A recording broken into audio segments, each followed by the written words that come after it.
अस्सलामुअलैकुम। सबसे पहले तो आप लोगों का बहुत बहुत शुक्रिया कि आप लोग मुझे फॉलो करते हैं, लाइक करते हैं, सब्सक्राइब करते हैं और माशाल्लाह माशाल्लाह बहुत अच्छा रिस्पांस आ रहा है मेरे व्यूज़ में। तो बस इसी तरह मेरे साथ बंधे रहें और आपका बहुत बहुत शुक्रिया। आप लोग इतने प्यारे प्यारे कमेंट्स करते हैं। Welcome back to my channel. बिस्मिल्लाहिर्रहमानिर्रहीम। अस्सलाम वालेकुम। क्या हाल चाल है। अक्सर क्या होता है कि मशीन अच्छे भले हम कपड़े सी रहे होते हैं, लेकिन फिर क्या होता है बैठे बैठे बैठे उसमें कोई ना कोई नुक्स आ जाता है। मशीन भारी चलना शुरू हो जाती है या फिर बिल्कुल ही जाम हो जाती है, रुक जाती है, धागा फंस जाता है और मशीन आगे बढ़ती ही नहीं है। तो हमने इसी नुक्स को तलाश करना है और हमने देखना है कि आखिर मशीन में मसला क्या है। हर टाइम जेंट्स के हम मतलब पीछे नहीं रह सकते कि वो जाएं मशीन वाले को मशीन देकर आए, ज़्यादा सारे पैसे दें, हमारा टाइम भी ज़ाया हो, पैसे भी खर्च हो। तो ये छोटे छोटे काम हम खुद कर सकते हैं बगैर पैसे दिए, बगैर टाइम ज़ाया किए। तो यहाँ पर ये देखते हैं मैंने मशीन को उठा लिया। उठाने के बाद इसके मशीन के बिल्कुल नीचे ही एक पुर्जा होता है। तो इस पुर्जे को हमने खोलना है। एक स्क्रू ड्राइवर जो होता है, पेचकस जिसे बोलते हैं उर्दू ज़बान में, वो हमने ले लेना है। तो फिर उसके बाद हमने इसके 2 पेच साइडों पे लगे होते हैं, तो बस इनको हमने ओपन कर लेना। इतना काम तो सबको ही आता है ना। तो इसके आगे का काम मैं आपको सिखाती हूँ कि वो हमने आखिर करना क्या है। तो बस हमने यहाँ पर ये इसको पेचकस की हेल्प से हमने इसको खोल दिया है। अब टिप नंबर 2 की तरफ बढ़ते हैं। फर्स्ट टिप में आपको खोलना बताया है, टिप नंबर 2 में मैंने आपको अब सिखाते हैं क्या करना गया। अब ये जो दोनों पेच है ना, ये हमने सबसे पहले संभाल लेने हैं। वो जो हमने इसके साइडों से निकाले हैं, ये वाले 2 पेच जो हमने इसको खोल के हम बाहर लेकर आए हैं, इन 2 पेच को हम बाहर साइड पे रख देंगे। और इसके बाद ये जो स्क्रू ड्राइवर आपको दिखाया है, इसकी मदद से अब हमने ये जो तीसरा बड़ा पेच है ना, हमने ये खोलना है। ये जो आपको स्क्रीन में सेंटर पे नज़र आ रहा है, बस अब हमने इसको खोलना है।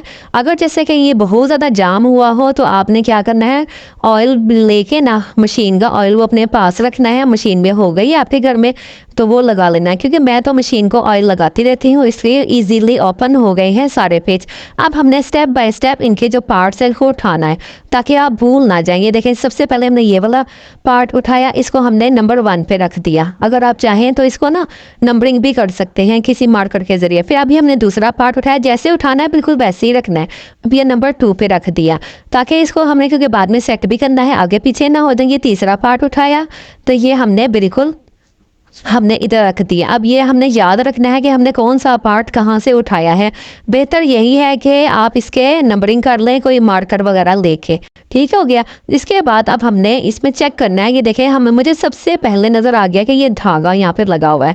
अक्सर आपकी मशीन में भी यही होता है। और ये धागा क्यों लग जाता है, जाके जब हम मशीन को ऑयल नहीं लगाते, मशीन की सफाई नहीं करते। अभी तो ये धागा है, इसके अलावा बहुत सारा, क्योंकि मैं मशीन की अक्सर ऐसे सफाई और क्लीनिंग करती रहती हूँ, जंग भी लग जाता है तब भी ऐसा कुछ होता है। या फिर रुआ, जो बड़े बड़ी कपड़ों का रुआ होता है ना, रुई सी होती है, वो इससे किनारों पे चिपक जाती है, तो वो फिर जिसकी वजह से मशीन भारी होती है, चलती नहीं है। तो अब ये देखें, हम अगले टिप में आपको बताते हैं कि आखिर इसका हल क्या है, इसका उसको किस तरह ठीक किया जा सकता है, किस तरह इसको सेट किया जा सकता है।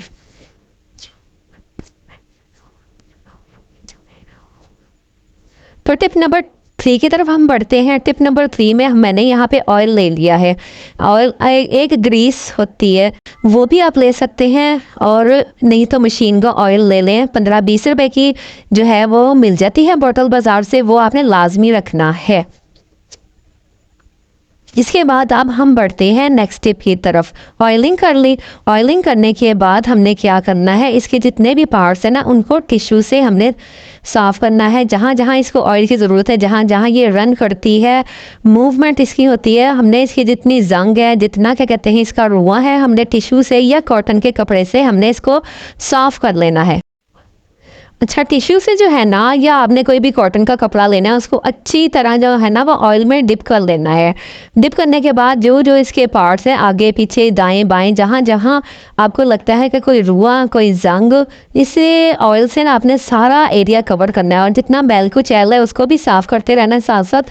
और जब ये सारा कुछ हो जाएगा ना, अच्छे तरीके से साफ़ कर लेंगे। ये देखिए, ये सारे पार्ट्स जो है ना, इनमें ऑयलिंग करना बहुत ज़रूरी होता है, वरना ये फिर जंगालूद हो जाते हैं, यहाँ पे धागे फंस जाते हैं, रुआ फंस जाता है, जिसकी वजह से हमारी मशीन जाम भी हो जाती है, भारी भी चलती है और हमारे हाथ भी दुख जाते हैं।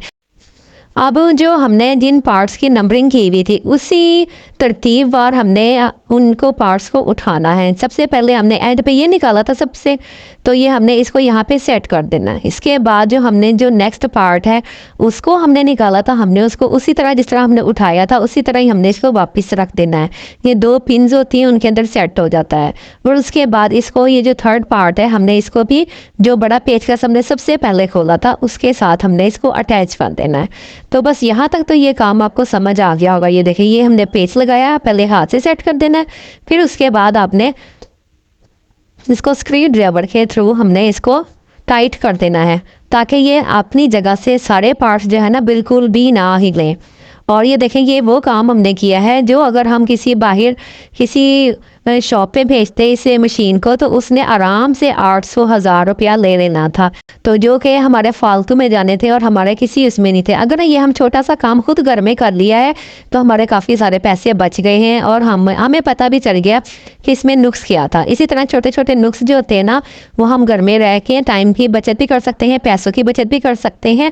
तो ये हम अपना छोटा मोटा काम जो है ना खुद कर सकते हैं और मशीन का भारीपन भी दूर हो जाएगा। अब ये रह गया सिर्फ 2 पेच लगाने हैं, तो बस इसको हम अपनी मशीन के पास लेके चलते हैं और इसको हम ये लास्ट स्टेप है इसको हम सेट कर देते हैं वहाँ पर जाकर। बस अब हमने जिस तरह इसको खोला था उसी तरह उन 2 पेज के ज़रिए हमने इसको टाइट कर देना है और सेट कर देना है। और फिर सेट करने के बाद आपने मशीन की जो सिलाई है ना उसको चेक कर लेना है। जैसे कि मैं यहाँ पे चेक कर रही हूँ कि ये देखें अब जो मशीन है वो काफ़ी स्मूथ और काफ़ी तेज़ चल रही है, कहीं पे भी नहीं अड़ रही, कहीं पे भी जाम नहीं हो रही और इसका जो बखिया है वो भी बड़ा अच्छा सा आ रहा है। तो ये छोटे मोटे नुस्खे ही आप खुद कर सकते हैं। अब एक आखिरी बात जो कि टिप नंबर 5 में आपको बता देती हूँ वो ये है कि जब कभी आप मशीन को ना रखा करें ना, काम वगैरह कर लिया, सिलाई कर ली, तो उसे हल्का हल्का ऑयल लगा दिया करें ताकि वो जितनी देर मशीन हमारी रेस्ट करेगी ना उतनी देर में ऑयलिंग जो है ना वो हमारे जो मशीन के पुर्जे हैं ना उनमें होती रहेगी और वो हमारे जो मशीन के पुर्जे हैं वो नरम रहेंगे, सख्त नहीं होंगे, उनमें रुआ जल्दी नहीं फंसेगा और वो मशीन जो होती है वो क्या उस ज़बान में कहते हैं रवा रहती है।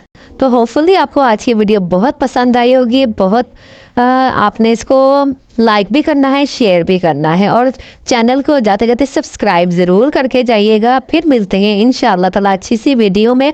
लेकिन अगर फिर भी कोई क्वेश्चन है, कोई कन्फ्यूजन है तो आप कमेंट बॉक्स में पूछ सकते हैं। अल्लाह हाफिज़।